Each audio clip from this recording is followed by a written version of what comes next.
Imagine a crisp autumn morning in Yellowstone National Park. The air is cold. Steam rises from a geyser in the distance. A herd of American bison grazes peacefully in a wide, golden valley. Their dark, shaggy coats are dusted with the first frost of the season. They are giants of this landscape, powerful and secure. For thousands of years, their only real threats have been the harshness of winter, the occasional wolf pack, a formidable grizzly bear. But today, something is different. Something is watching from the tall grass, its muscles coiled tight like a spring. The wind shifts, carrying a new scent. It is a scent that does not belong here. The bison grow uneasy. They shuffle their massive hooves and lift their heads, sniffing the air. The calves press closer to their mothers. Then, a ripple of movement in the grass. A tawny head emerges. Another head follows. Another, a pride of African lions. Amber eyes fixed on the herd, calculating and patient. This is not the Serengeti. There are no acacia trees. Yet, the lions are here, their ancient predatory instincts fully awake. This shocking scene, a clash of two continents, raises a provocative question. What if they stayed? What if African lions were released into North America? Could these apex predators actually survive here? Could they thrive? The question is not just a flight of fancy. It is a serious ecological puzzle. We need to examine the intricate web of life that defines the American wilderness. We also have to face the inevitable consequences of introducing such a powerful hunter into an ecosystem that has not known its like for over 10,000 years. We will investigate the potential impacts on native prey and how existing predators would react. The presence of lions would change the very shape of the land. To understand if a lion could survive in America, we must first understand the lion. This animal is more than just a set of claws and teeth. It is a highly social creature, a cooperative hunter, a territorial monarch. A single male lion can weigh over 400 pounds, a muscular engine of pure power. But their true strength lies in the pride. Related lionesses, their offspring, and a few adult males. They hunt together, raise their young together, and defend their territory together. This allows them to take down much larger prey than a lone lion could. Patience, stealth, explosive force. They are ambush predators.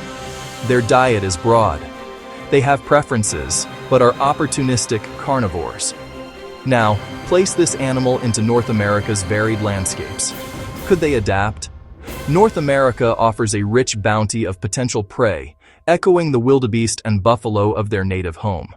However, the climate, the vegetation, and the presence of other large competitors would test them. How would lions cope with snowy winters? How would they fare against established rulers of the American wilderness? The lion isn't entering an empty stage, but a crowded theater with established roles. The arrival of the African lion would immediately rewrite the ecological hierarchy of North America. A single pride might consume more than 150 elk a year. In a place like Yellowstone, this could lead to a dramatic and rapid decline in herbivore numbers. This is not simple replacement, it is an escalation of predation. A lion pride has the capacity to bring down a full-grown bull. While an adult pronghorn can outrun a lion over distance, the lion's ambush tactics could prove devastatingly effective against them on the open plains. The influence of a top predator extends far beyond the animals it kills. It creates what ecologists call a landscape of fear.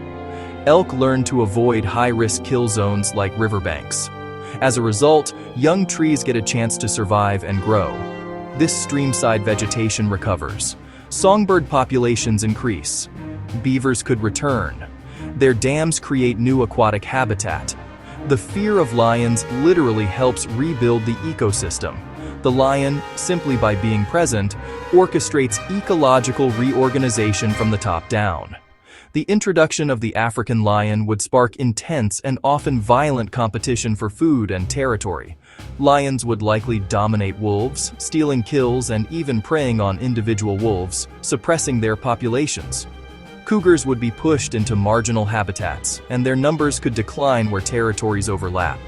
Bear interactions would be the most unpredictable. A full-grown grizzly could challenge an adult lion one-on-one. They might adopt mutual avoidance, a tense standoff. The entire carrion economy would be restructured around the feeding habits and temperament of the new lion overlords. The lion's war on coyotes could allow smaller predators like foxes to thrive. The enemy of my enemy is my friend. Ultimately, these cascading effects would be incredibly difficult to predict. The introduction of the lion is like throwing a large stone into a complex, finely tuned machine. The most immediate, costly, and contentious form of human-lion conflict would be livestock depredation. For a lion, a herd of slow-moving, domesticated cattle is an irresistible buffet. A lion pride can kill multiple animals in a single surplus-killing event, far more than they can immediately consume. The cumulative effect of repeated lion attacks could threaten the viability of family ranches, sparking a fierce and passionate backlash from rural communities. The economics and scale of American ranching are vastly different. Mitigation measures would likely have limited effectiveness against a determined pride. The conflict would move from a rural issue to a terrifying suburban reality. These suburban frontiers would be surprisingly attractive habitats for an adaptable predator. A steady food supply of deer, raccoons, and even unattended pets would create a reliable resource base. The risk to human safety would become a paramount concern. The sense of security that defines suburban life would be shattered. Wildlife managers would face an unprecedented challenge. Public safety would demand a zero-tolerance policy, leading to frequent and controversial lethal removals. Lions would also face invisible threats, new diseases to which they have no immunity, and a lack of genetic diversity leading to inbreeding. Faced with these conflicts, wildlife agencies would ask, can this animal even be managed? The answer is likely no. The policy and legal chaos would be immense. The lion would be deemed unmanageable and invasive. The grand experiment would devolve into a grim, costly war of extermination. The majestic vision would end with helicopter gunships and government trappers. The lions would be the ultimate victims. So, could African lions survive in North America?